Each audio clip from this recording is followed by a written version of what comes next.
Welcome to Understanding Dog Reactivity.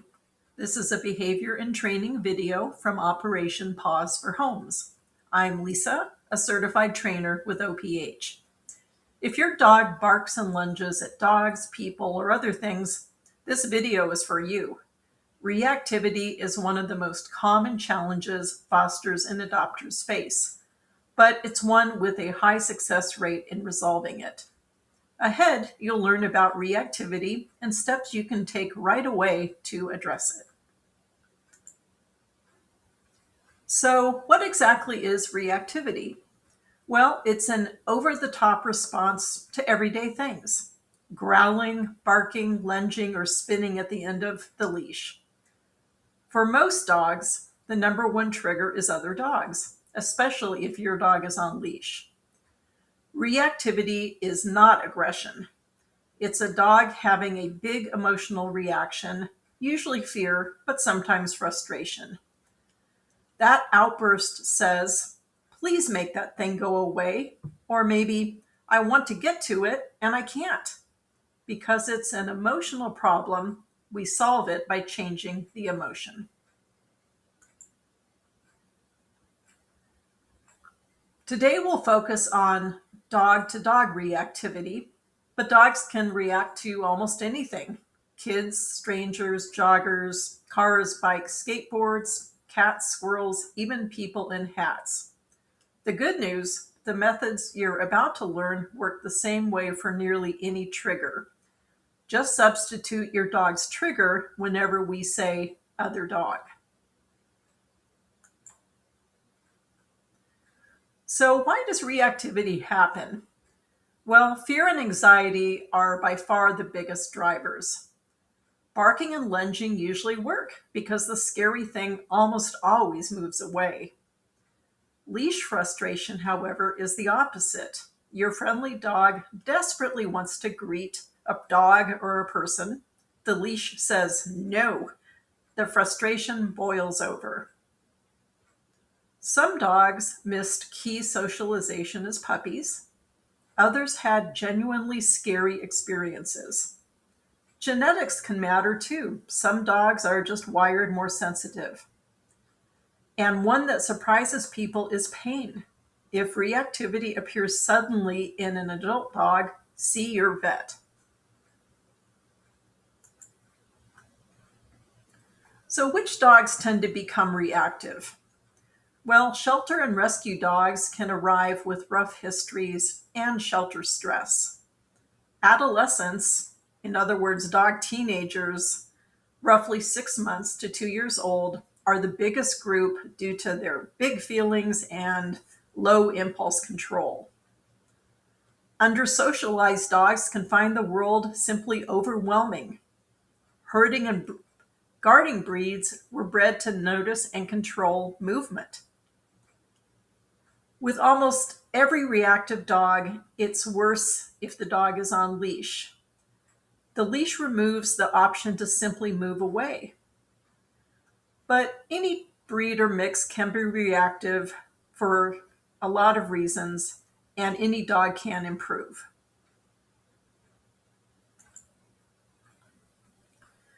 The single most important concept in reactivity training is threshold. Threshold is the point at which your dog notices a trigger but can still think, listen, and take treats. In the green zone, your dog sees the other dog but stays calm and relaxed and can eat. All learning happens here in the green zone. In the yellow zone, the dog's body stiffens, the stare hardens, food may get refused, you need to add distance immediately.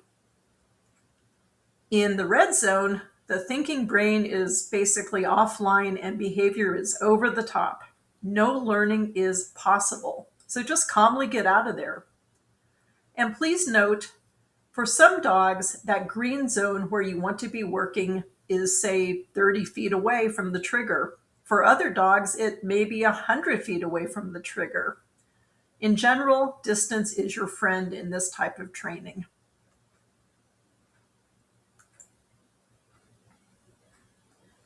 Your dog almost always warns you before the big explosion, but those signs can be quite quiet. Learn the early whispers: freezing, a hard stare, the mouth snapping shut, hackles beginning to rise, maybe whining. The most reliable one is refusing treats they normally love. If a very high value reward stops working, you're simply too close to the trigger. Once the shouting starts, barking, lunging, being deaf to their own name, your dog can't learn anything. Just calmly add distance and let them recover. Catching the whisper before the shout is the real skill, and it comes with practice.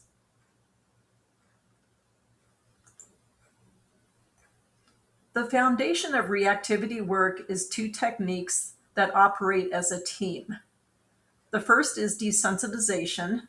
Desensitization means exposing your dog to the trigger so gently that they stay calm.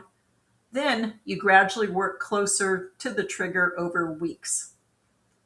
Counter conditioning, the other member of the team, means that you change what the trigger means to your dog. Every time the other dog appears, wonderful food also appears for your dog. When the trigger disappears, the food for your dog does too. With counter conditioning, other dogs stop predicting danger and they start predicting something delicious. When the emotion of your dog changes, the reactivity fades on its own. The most common technique I use for reactivity is the lick at that or lat game. It's sometimes called engage, disengage. I use it the most because it's the most simple and it's very effective. It's from the trainer Leslie McDevitt and her Control Unleashed system. So with it, instead of fighting your dog's need to look at a trigger, you reward looking at that trigger. Calm glances at the trigger earn a marker. That means a marker word like yes or a click from a clicker, and then a high value treat. Over time, seeing the trigger becomes your dog's cue to automatically check in with you. Essential components of this technique are a marker word or clicker, a variety of tiny high value treats, think moist and meaty, and a setting in which you can have enough distance from the trigger. That's important. There are many video clips of the technique in action on the internet. Just do a quick search. Again, here's the whole game in 3 steps. Step 1, engage. Your dog calmly glances at the other dog. The instant they look, you mark it with a yes or your marker word or a click of a clicker. And when they turn back, you reward your dog with something yummy. Step 2, disengage, happens on its own after enough repetitions. Your dog glances and then looks back at you automatically. That's disengage, and that's the goal. Step 3, close the gap. That just means over many short sessions, you gradually decrease the distance from the trigger, one small step at a time. Please note, if your dog can't look away from the trigger or won't eat, you're simply too close. Back up and try again. That's good information, and it's not failure. A few things make or break this training. To begin with, manage. Every rehearsal, or in other words, every instance of reactivity, makes the habit stronger. To avoid these rehearsals, cross streets, use visual barriers like cars, and walk at quiet times when you're less likely to encounter the triggers. Also, train right. Short 5 to 10 minute sessions are best, and if possible, try to end on a win. Using the right gear is also important. A well-fitted front clip harness and a 6-foot leash not retractable, are best. Really important are great rewards. Use pea-sized chicken, cheese, hot dogs, or something else that's moist and meaty. Kibble just won't cut it. It is really important that you vary your rewards. Also, no punishment.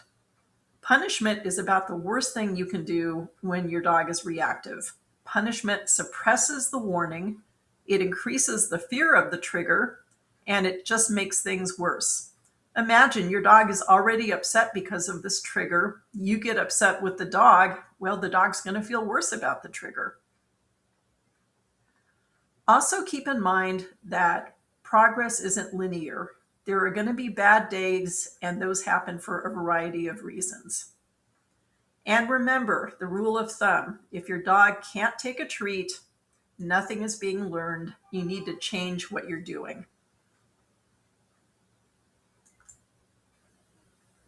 As I mentioned, the most common technique I use for reactivity is look at that, because it's the most simple and it's highly effective. But there are other options. BAT, behavior adjustment training, uses functional rewards like distance or freedom to encourage disengagement from the trigger. CAT, constructional aggression treatment, uses controlled exposure to triggers, and the trigger moving away is contingent on calmer behavior from your dog. Pattern games, which can be great, use predictable rhythms that lower a dog's stress. The emergency U-turn is a cheerful, trained, let's go escape, and really should be a part of everyone's tool chest. And there are even others. If you do need help, please remember to look for a reward-based certified trainer, one that has the letters CPDT or KPA or IAABC after their name. Please avoid trainers who push dominance, prong collars, or shock collars. These are going to be counterproductive and can have awful fallout. Also avoid trainers who use words like alpha, pack, balanced, control, or boss. If there are sudden changes or bites that break skin, it's time to consult a vet behaviorist, or perhaps a behavior consultant. And always remember, OPH offers free training support with trainers who meet the above qualifications. Just reach out to training@ophrescue.org.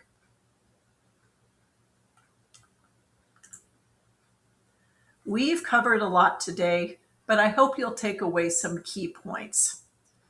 Reactivity is all about big feelings, mostly fear, sometimes frustration. It's not about aggression. Staying under threshold, where your dog is calm and thinking and willing to take treats, is key. Distance is your friend, and a dog refusing food means you're too close to the trigger. Desensitization and counter conditioning change the dog's emotion over time. Trigger appears, wonderful things happen. Your dog feels better about the trigger.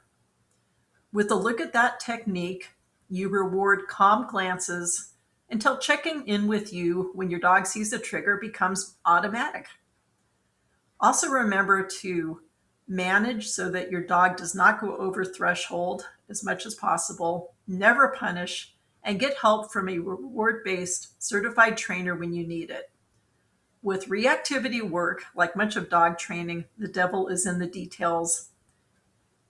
OPH training and trainers in general are here to help. Your patience is the most powerful training tool there is. Thank you for helping your dog, and thank you for watching.